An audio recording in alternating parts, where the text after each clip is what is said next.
नमस्कार। Cinema hall में आपका स्वागत है। आज सलार का रिव्यू। मैं पहले ही आपको आगाह कर देता हूं कि अगर आपको हिंसा से दिक्कत है, अगर आपको खून खराबी से परेशानी होती है, अगर आपको कोफ्त होती है बेमकसद बेमतलब हिंसात्मक दृश्यों से, तो यह फिल्म आपके लिए नहीं है।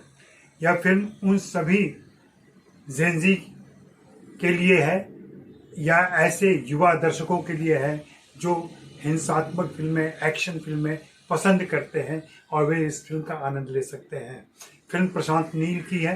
प्रशांत नील की केजीएफ हम देख चुके हैं। इस फिल्म में केजीएफ से भी ज़्यादा वायलेंस है। इन दिनों वायलेंस फैशन में है, एक्शन फैशन में है और उसी फैशन की यह एक अगली फिल्म है। मुझ जैसे थोड़े पुराने स्कूल के जो दर्शक हैं या समीक्षक हैं, उनको यह फिल्म उस तरीके से पसंद नहीं आती है, उन्हें नहीं फबती है।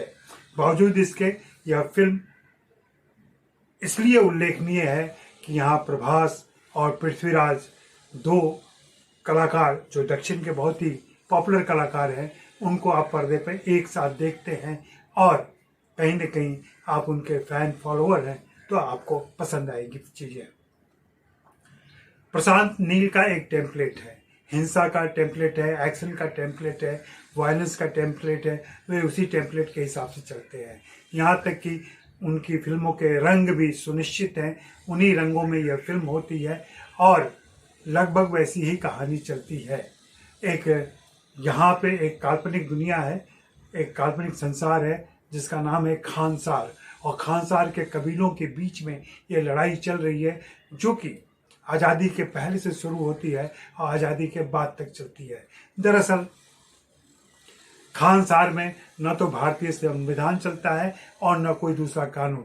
उनका अपना निबंधन है, कानून है जिसके अनुसार वे चलते हैं, जो वहाँ के राजा ने तय किया है। उसके हिसाब से ही सारी चीज़ें तय हो रही हैं और उसी के हिसाब से साजिशें भी चल रही हैं।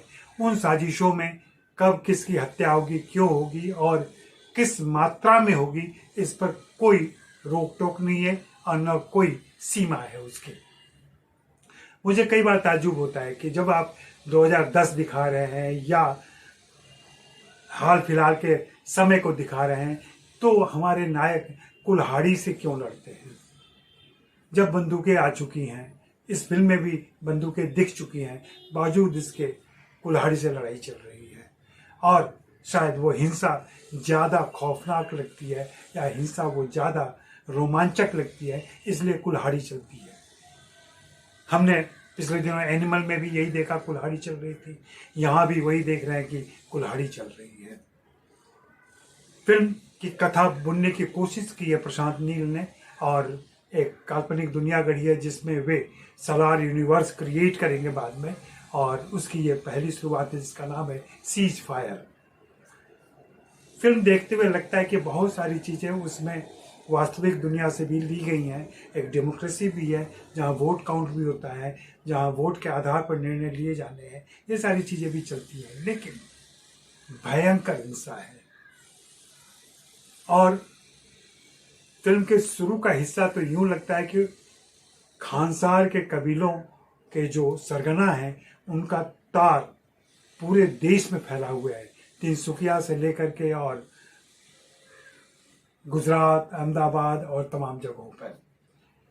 उस नेटवर्क में अचानक से एक लड़की आद्या आती है, वहाँ से इस कहानी की शुरुआत होती है। आद्या कौन है, क्या है और कैसे इस फिल्म में पहुँची है, इसी पर फिल्म टिकी हुई है। और बाद में हम देखते हैं कि जो बचपन के दोस्त हैं प्रभास और पृथ्वीराज, वे दोनों वर्दा और देवा कैसे मिलकर आगे बढ़ते हैं और एक नया संसार रचते हैं।